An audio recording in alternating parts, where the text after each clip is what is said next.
সঙ্গে জুড়ে গেছেন আমাদের প্রতিনিধি শুভদীপ। শুভদীপ, যেমনটা আমরা জানতে পাচ্ছি যে কোটিপতি পাথর ব্যবসায়ী আমরা চিনি টুলু মণ্ডলকে বহুদিন ধরে, এবং তার আত্মীয় এবার মিনার মণ্ডলের বাড়িতে পুলিশ হানা দেয় এবং 30 কোটি টাকা নগদ সহ 15 কেজি সোনা পায়। তোমার কাছে এই ব্যাপারে আর কি আপডেট আছে শুভদীপ? একদম তুমি যেমনটা বললে যে মিনার মন্ডল, টুডু মন্ডল ওরফে শেখ নিজামুদ্দিন বা মোহাম্মদ নিজামুদ্দিন, তার যে পাথর ব্যবসা, সেই পাথর ব্যবসাতে যে দুর্নীতি করা হয়েছিল সেই টাকায় কি রাখা ছিল সেটার কিন্তু তদন্ত শুরু করেছে পুলিশ।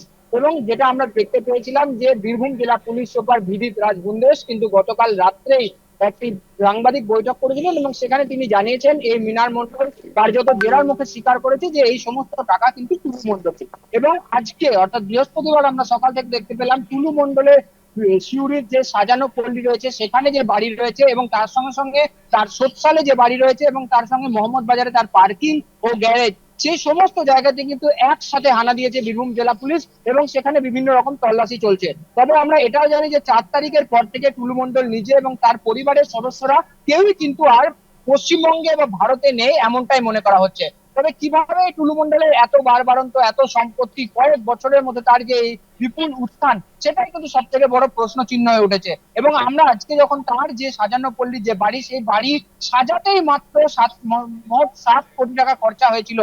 এছাড়া তার যে বাড়ির গ্যারেজ, সেই বাড়ির গ্যারেজে প্রায় 4 কোটি টাকা মূল্যের দুটি বিলাসবহুল গাড়ি রাখা রয়েছে এবং তার বাড়ির ভিতরেও কিন্তু পুলিশ বিভিন্ন কক্ষতে তল্লাশি চালাচ্ছে এবং সেখানে লিফট থেকে শুরু করে সিনেমা হল সমস্ত কিছু রয়েছে। অর্থাৎ একদম বিলাসবহুল বাড়ি যাকে বলা যেতে পারে, সেই বিলাসবহুল বাড়ি কিন্তু টুলু মন্ডলের। এবং তার এত পয়সা, এত প্রভাব, এত প্রতিপত্তি 2016 সালের পর থেকে এমনটাই কিন্তু মনে করা হচ্ছে।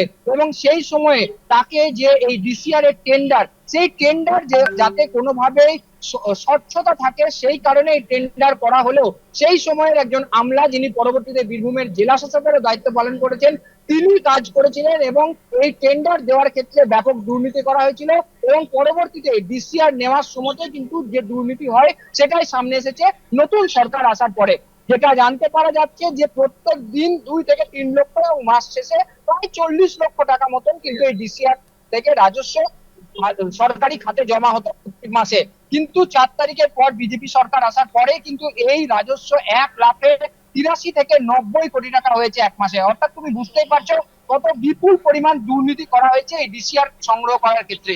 পাথর খাদান, বীরভূমের যে বিভিন্ন এলাকাতে পাথর খাদানগুলি রয়েছে, মোহাম্মদ বাজার, দেউচা, শালবাদ্রা, নলহাটি, পাইকর, মুরারই সমস্ত জায়গাতে যে সমস্ত পাথর খাদানগুলি রয়েছে, সেখানে বড় বড় পাথর ভাঙার পরে সেগুলিকে ক্র্যাশারের মাধ্যমে ছোট ছোট আকারে, বিভিন্ন আকারে করার পরে সেগুলি লরিতে বোঝাই করে তা কিন্তু ডিসিআর এর মাধ্যমে বীরভূম সহ পার্শ্ববর্তী বিভিন্ন জায়গাতে যাওয়া হতো এবং সেখানে পৌঁছে যেত।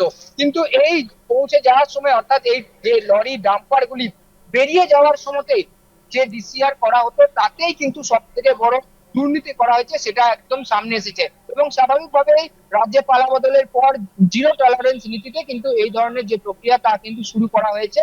এবং তার পরবর্তীতেই আজকে সকাল থেকে আমরা দেখতে পেলাম টুডু মন্ডলের বাড়ির বিভিন্ন জায়গাতে কিন্তু তল্লাশি চালানো হচ্ছে। এবং তার সঙ্গে সঙ্গে আরো যে বিষয়টা উঠে আসছে, মিনার মন্ডল যার বাড়িতে আমরা দেখেছিলাম 28,50,00,000 নগদ টাকা একদম ব্যাগের মধ্যে, নাইলন ব্যাগের মধ্যে ভরে রাখা ছিল এবং তার সঙ্গে সঙ্গে 15 কেজি সোনা যা উদ্ধার হয়েছে।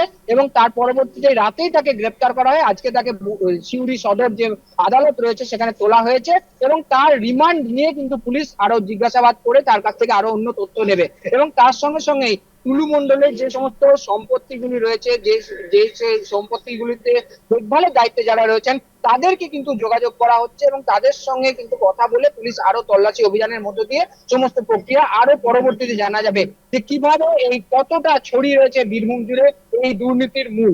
এবং এই দুর্নীতির সঙ্গে যুক্ত রয়েছে তৃণমূলেরও একাধিক প্রভাবশালী নেতৃত্ব, এমনটা কিন্তু মনে করা হচ্ছে। এবং তার সঙ্গে সরাসরি নাম জড়াচ্ছে কিন্তু অনুব্রত মণ্ডল, বীরভূম জেলা তৃণমূলের সভাপতি, তার নামও জড়াচ্ছে।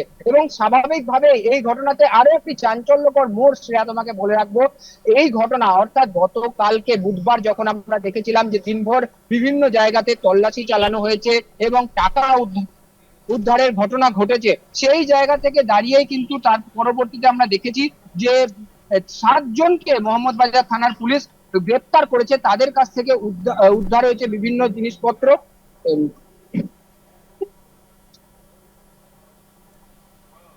ঠিক যেমনটা কেটে তুমি গেছে। জানালে। আচ্ছা শুভদীপ, তোমাকে